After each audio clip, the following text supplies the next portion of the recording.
Hi there, Stephen, and welcome. Thanks so much for chatting with me today. Of course, thank you for having me.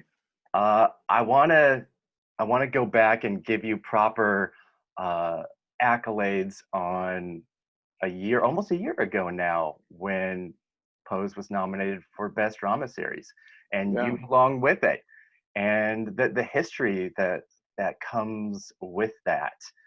Well, and I know you probably answered this before, but how did it feel? That nomination, it felt like a dream, to be honest. One that I'm still living, one that I'm still sort of working through. I love award shows, I'm just gonna be honest. I'm that kind of queer. And I grew up on award shows because my father, who is a lover of film and television, like which has always been our shared universal language. We we always watched all the award shows together. So the Emmys is one of the biggest awards. It's the highest honor that you can receive in television. And so this show that I've been watching for so long, to suddenly be there, to have a seat at this incredible show. And I also reflect on the journey of Pose, which is this show that I wrote in 2014, didn't sell until the very end of 2016, and was told hundreds of times that this is a show that doesn't have any value. There isn't an audience for it. You know, the industry didn't know where a show like Pose would live. It was too black, it was too queer, it was too trans, it was just much too much of everything. So to have to reflect on the journey and to see it be nominated amongst the other incredible nominees, many of which were shows that I loved and watched, um, was was amazing. It was incredible. Yeah. I love that you're an award show queen, because obviously I am too. And I Hello. did the same. I watched everything with my mom since I was like 5 years old, and now I get to talk about them and be a microcosm of it, and I love that. I remember when the announcement of the casting for Pose came out before anyone was cast, and that Ryan Murphy was very specifically going to be casting Black and brown and trans actors for the roles, and how that alone was revolutionary. The show is revolutionary in its existence, and this was just another level of that. It's incredible still. Yeah. I will say the question around casting was one of those gotcha questions. So prior to meeting Ryan, anytime I stepped foot into any room and I talked about this show and the importance of it and why I was so passionate about telling the story, one of the top five questions that I was asked 100% of the time was some version of who is supposed to play these characters, like who in your mind is going to populate this world as a performer. And my response was always very defiantly, I don't know, because I haven't met them yet. And as you can imagine, that never went over very well. Well, and Excuse and me. and now everybody has met them. Now everybody knows them.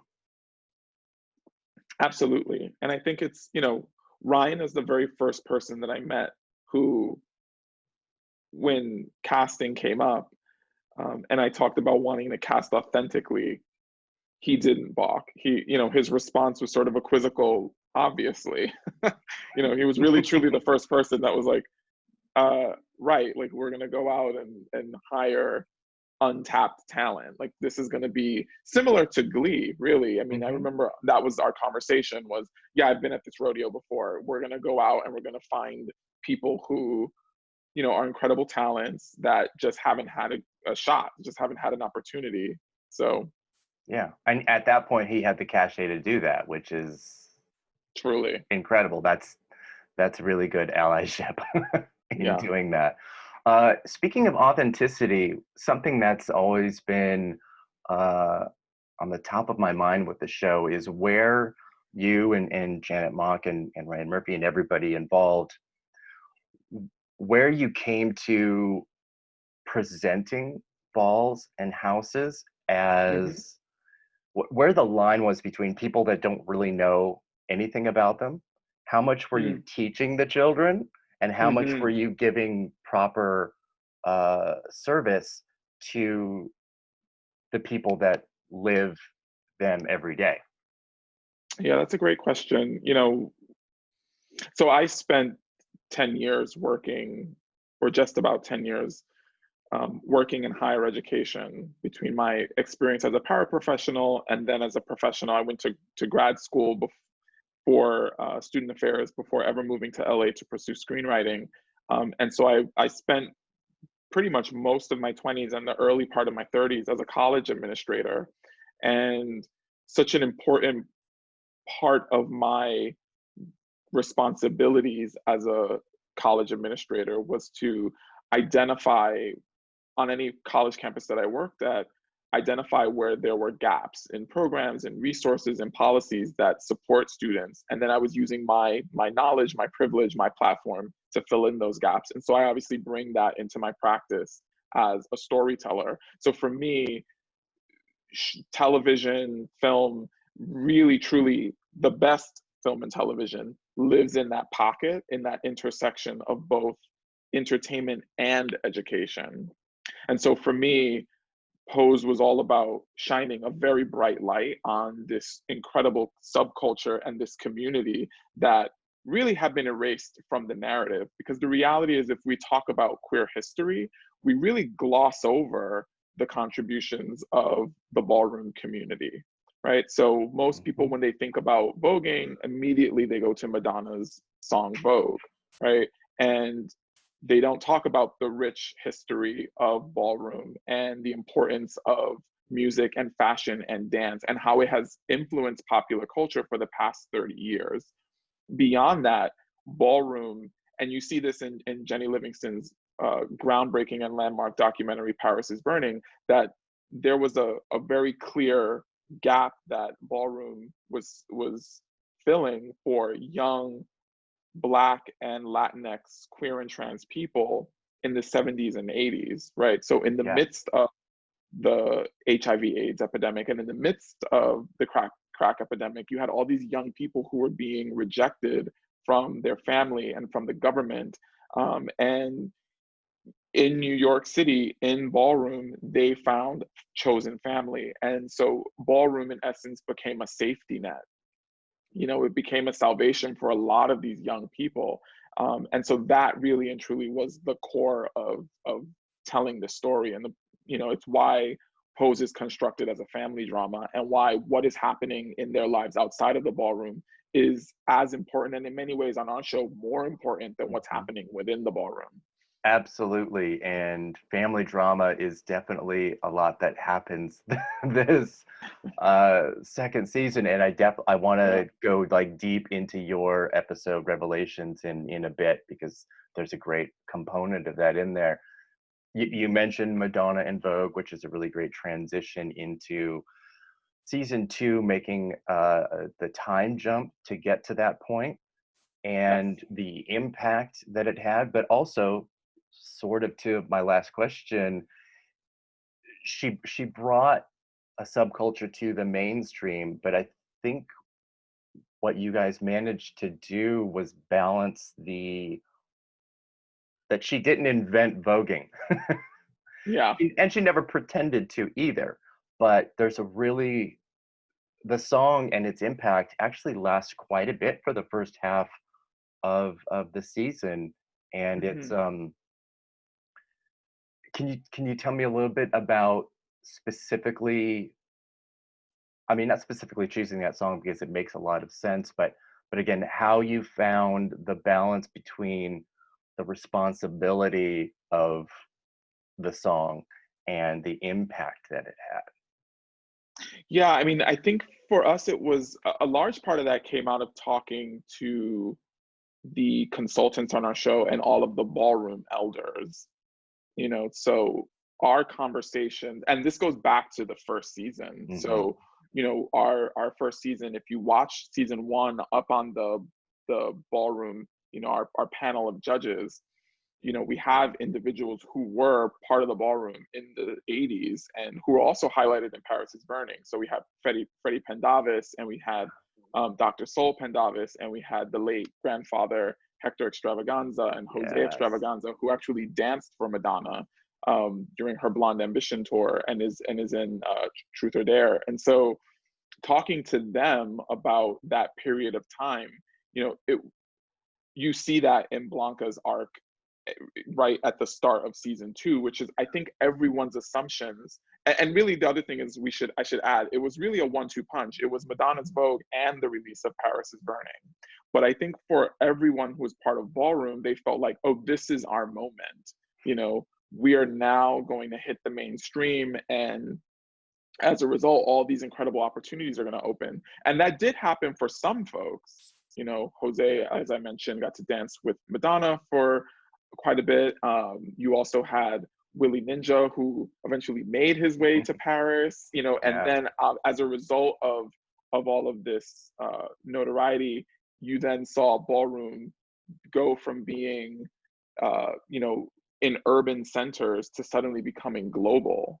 You know, and so you have houses all over the world now. Yeah. But you know, I think what was important for us was to note that it's so much bigger than just Vogue and Madonna, you know, that it really has to do with this rich history of erasure that has happened when it comes to the LGBTQ plus community, and specifically the contributions of Black and Latinx people within the LGBTQ community.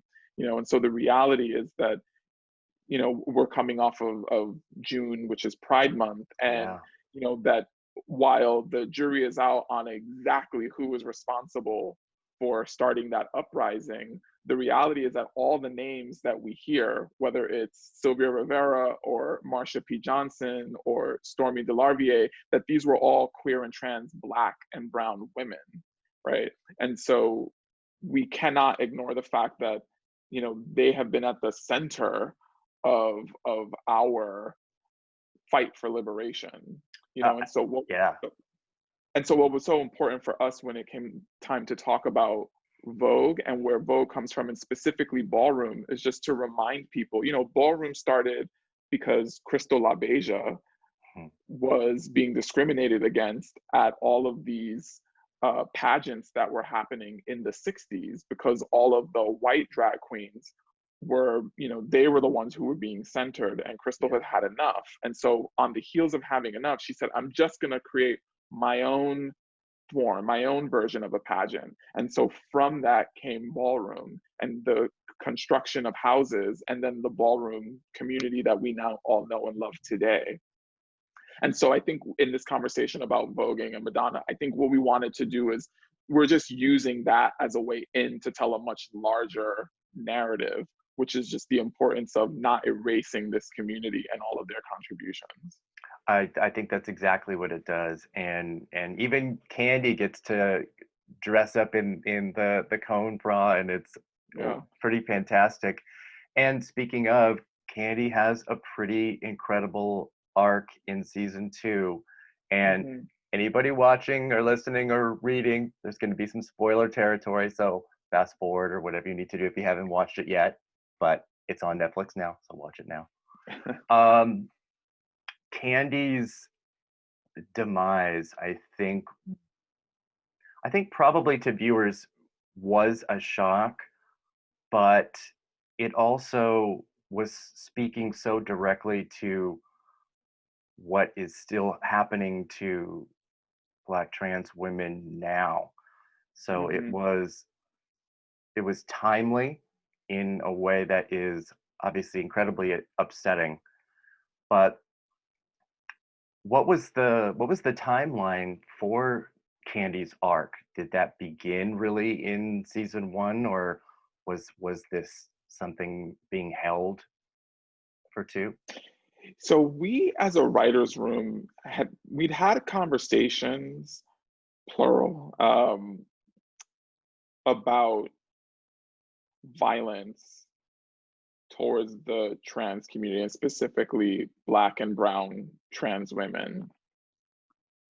And as a group felt really strongly that that wasn't the story that we were telling in season one, and that that would in some way would betray our audience. You know, if we leaned into telling that narrative, you know, the season one was all about Blanca coming into her own as a mother. It was about watching her journey going from leaving a house to creating her own house and then becoming mother of the year.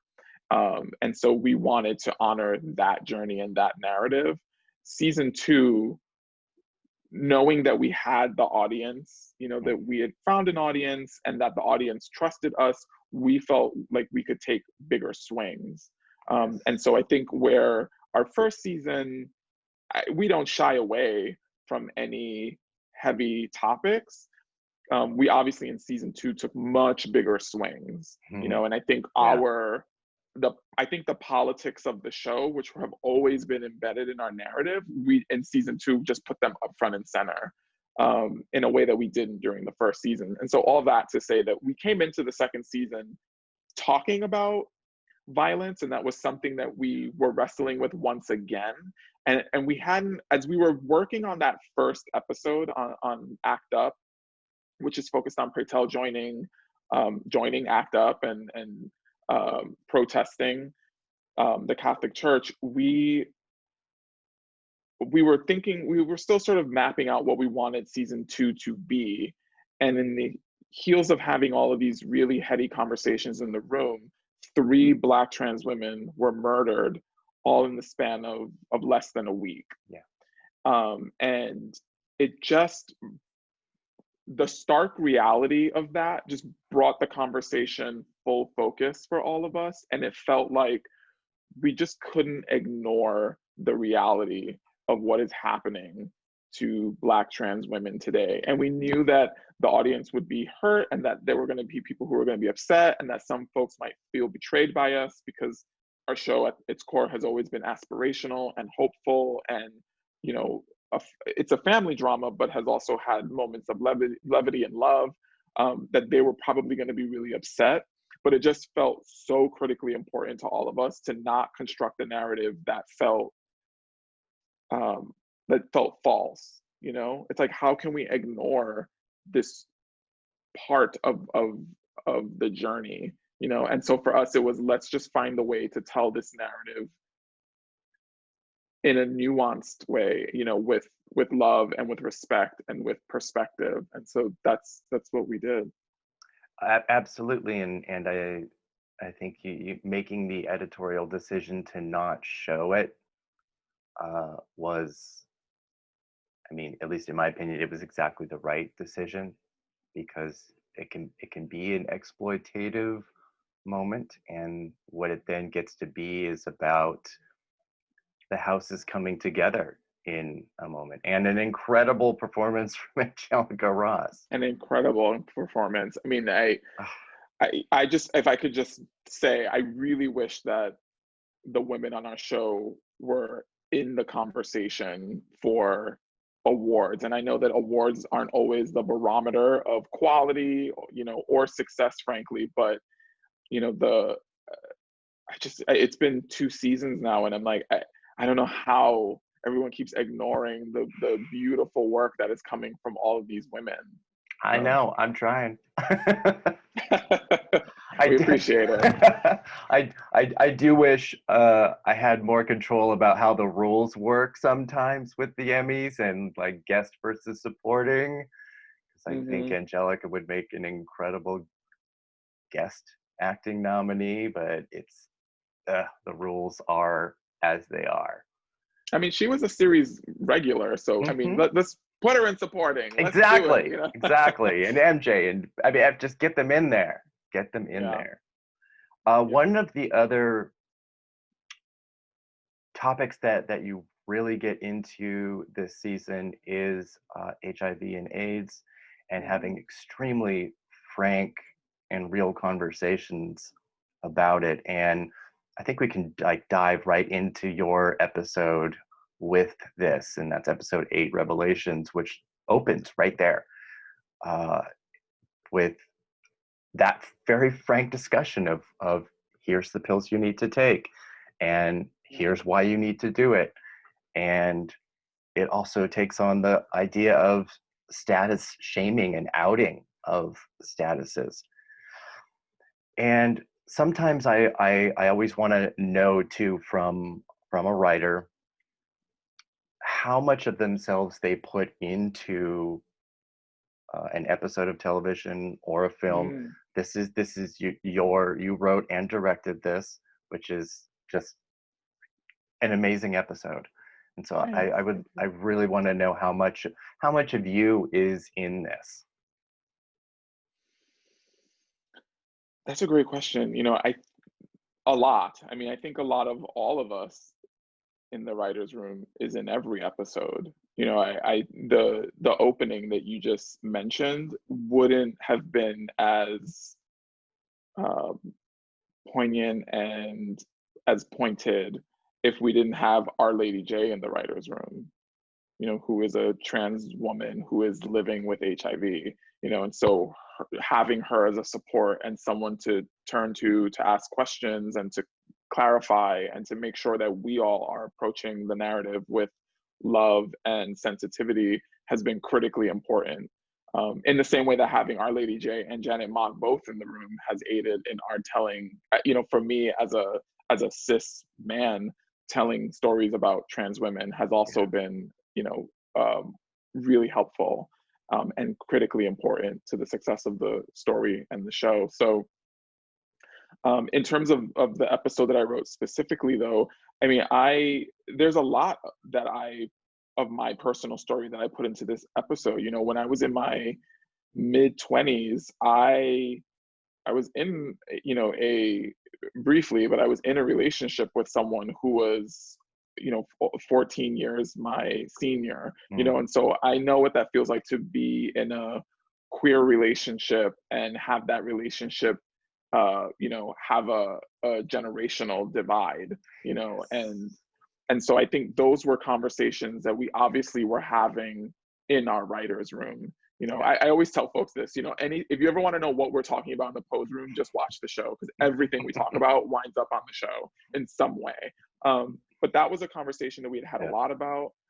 We had also had quite a few conversations around the stigma, obviously, around being HIV positive. And for us, we just really wanted to explore love between two HIV positive men, not just to put out a positive message that folks Yes. living with HIV are as deserving of love as everybody else, but also what are the complications and nuances of that.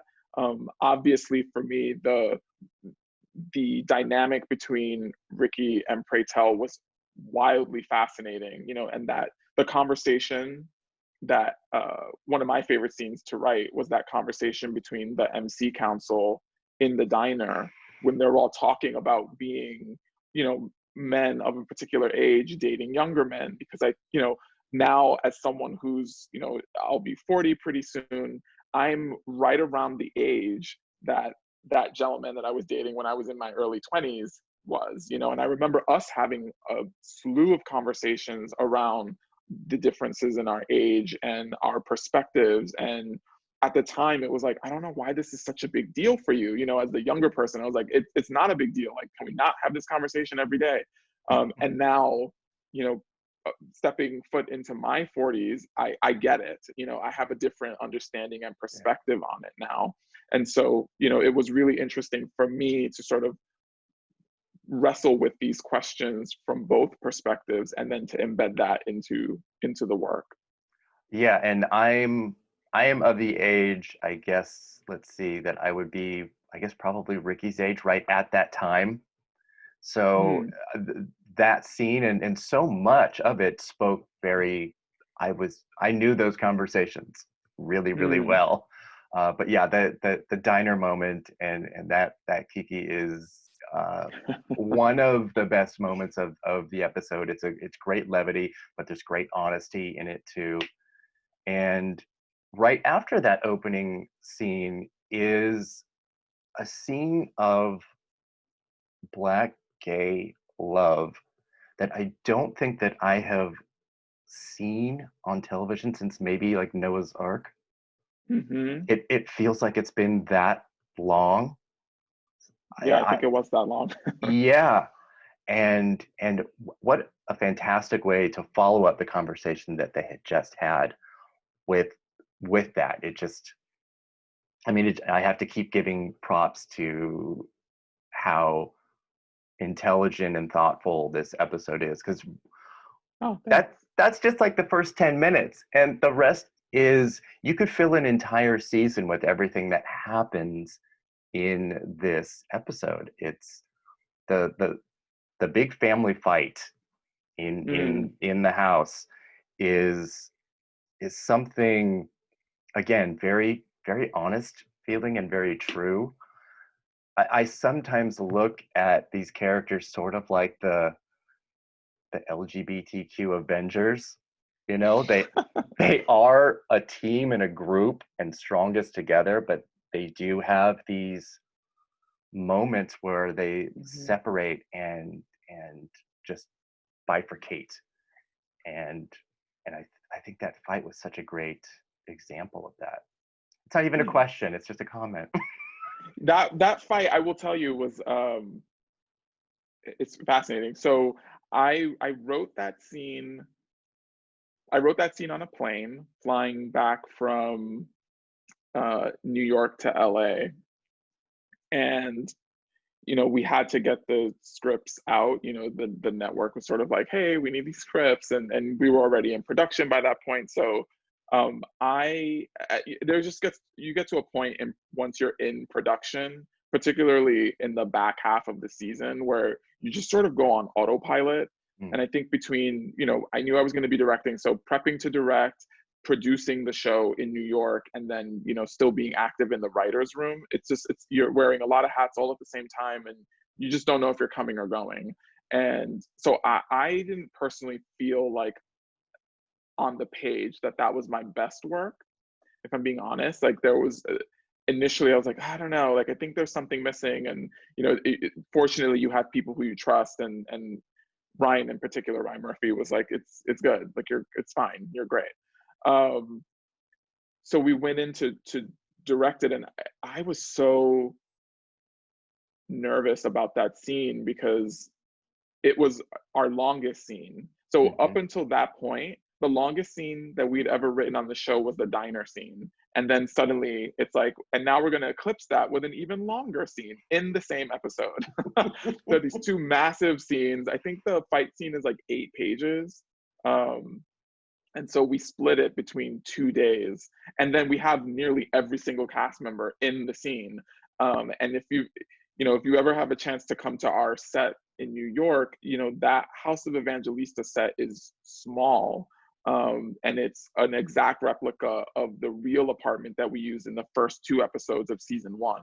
And so it's not a very big space, so to have every cast member in that small little space, and then to have your crew with cameras, it was a lot. So I went into it really nervous. And um Ryan was on set the day that I filmed that scene. Oh, wow. And he just popped in really quickly just to lend support and just to say, look, I'm here for you. If you have any questions, let me know.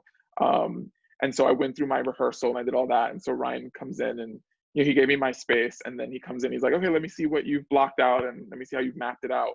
And the cast were, to their credit, so flawless. Like, no one dropped the line. Like, everyone came so prepared. And I'm grateful for that. I think that we have a lot of love for each other. And so obviously they were respectful of me and my process, and also knew that this was going to be a lot. And so everyone came in ready, and we went through a rehearsal of the scene, and Ryan was like, you got this, you're good. And so then we filmed it. And everyone just really came with their A game.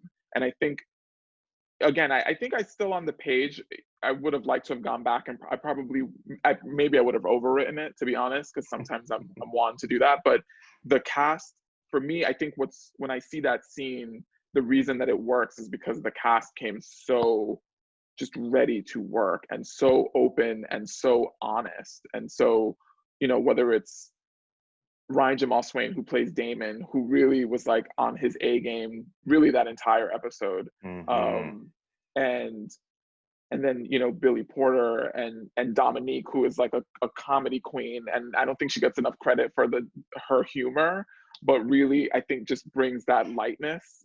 On the page it's written sort of very flatly, and then the cast brings their own energy to it, and so her like that moment of ooh, I know like that. she's it's classic. It's so good, and that was just her being herself, or tapping into what she thought Elektra would be like in that moment. So yeah. It was a perfectly gifable moment because I've seen it many times since then, and Yeah. it's ideal. And also too, like you were saying, with the small space and so many people, and then also having to frame Dominique Jackson, who is like 7.5 feet tall, Hmm. that's a lot of work. Yeah. How did you decide upon this episode though to be your directorial debut with the show? A lot of it has to do with once we've mapped out the season, trying to be really intentional. So pairing directors with episodes where they can bring a part of themselves to it, or a director who's going to help elevate the material. And I think the conversations that Ryan and I had, and Janet as well, because she had already had experience directing several episodes of the Yes. show, was this is an episode that really is going to require someone that has an immense amount of trust with the cast, because we knew we were going to be the first 5 minutes of the episode was going to have this sex scene between Delon Burnside, who plays Ricky, and then Billy Porter, who plays Bertel. We knew that there was going to be these two really long scenes. We had this 7-page diner scene, this 8-page, family fight, um, and that it was going to be a really emotional scene. You have the really big fight that's beautiful between Pretel and Blanca, in the middle of a ball. You also have um, Ricky disclosing that he's HIV positive uh, to Damon, Yeah. which is a really emotional scene. And Dylan is another one who gave beautiful, beautiful work, really all season, but in this episode in particular, I was so completely moved by him, especially in that scene when he discloses his positive status to Damon. And so, the conversation was there's just really big emotional beats in this episode. And Yeah. so you want someone who understands the tone of the show and is going to be able to hold the hands of the cast and help modulate their performances. Because I think anytime you have any big emotional scene, you know, your cast can always it can go one way or the other, right? It can sort of get to the place of melodrama, it can derail very quickly. And so as opposed to bringing in a guest director and then having to work them through what it is you're looking for as Yeah. a producer of the show, it was like, just put someone in who already knows, who understands what we're looking for from the cast. And since I was already writing the episode anyway, it just made sense. Yeah, that does. It makes perfect sense. It was really fun rewatching the episode this week and clocking Deshaun Wesley, who is on Legendary now. Yeah, That yeah. was really fun. And then of course Dominique is a guest judge on Legendary this season as Hmm. well. And And, Laomi, who is a and regular judge. yeah, so it's the expansion of the visibility of balls of houses of this community has really blown up, and the success of Pose is such a huge part of that. You guys had record ratings for your second season and a third season as a result. So Yeah, that's yeah. I amazing. mean, it's incredible. Our third season was renewed after the season 2 premiere, which Mhm. is incredible. Like we didn't have to wait an entire season. I remember receiving the call from John Landgraf, and who runs FX, and he was like, we're so proud of the show. We're so excited to share that we're renewing you for the third season." And it was incredible. We were like, oh my goodness. And I was actually on set. Was I directing that day, or was I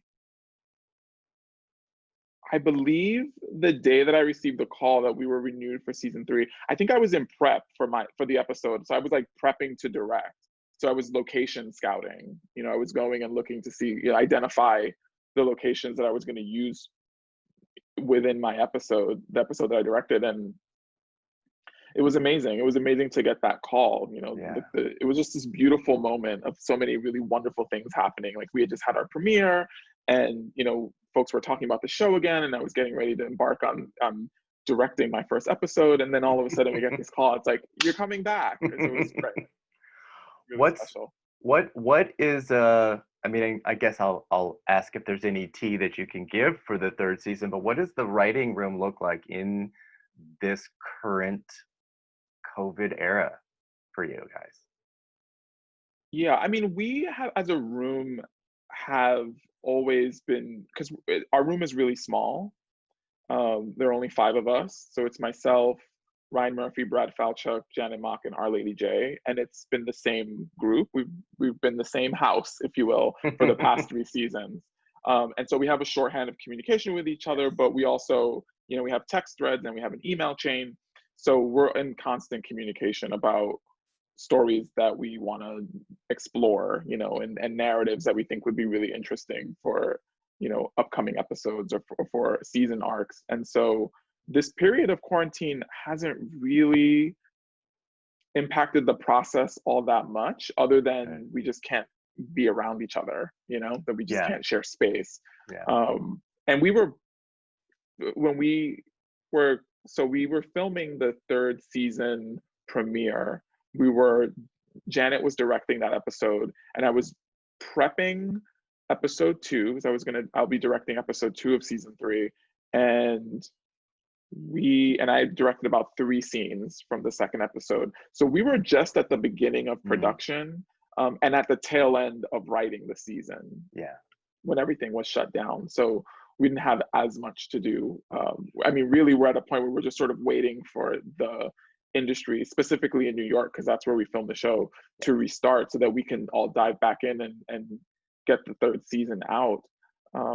You know, but we're so excited about the narrative. And I think what I can share about season 3 is that, you know, obviously season 2, specifically the end of season 2, we see the dissolution of the House of Evangelista, and then in the finale, written by Ryan and Brad and I, and beautifully directed by Janet, you see, you know, the beginnings of the possibility of a new home. And so what you see in season 3, I think the best way to articulate what season 3 is about as a whole is when, you know, when the crap hits the fan, who shows up for you? You know, like who are your ride or die people? You know, who are the folks that you're going to call in a crisis? And I think that's really, to me, what really and truly what season 3 is all about. It's about the what it really truly means to be a family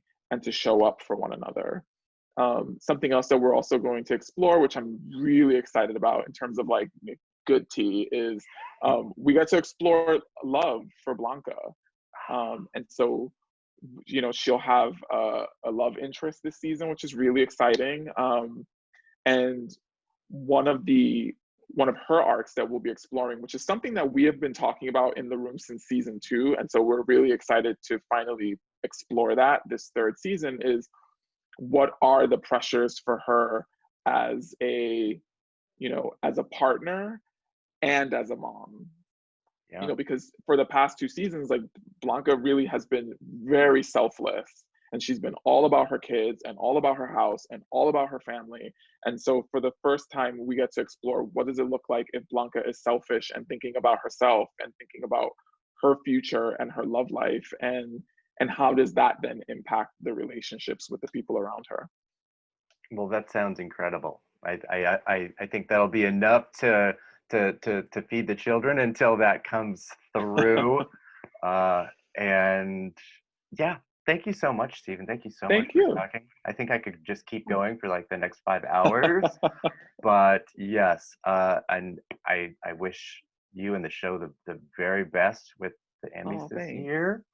Thank you. Yeah, And I know. Fingers crossed. very, very fingers crossed. And I think it will be a bump from last year. Just that's often how things go. And you have Billy Porter's win, which again, another piece of history right there. I know. It's Oh crazy. my God, that moment. Yeah. So good. So So good. that's amazing. Thank you so much, Steven. Thank you. Thank you for your time. It was so lovely to chat with you. All right, you too. Bye. Bye.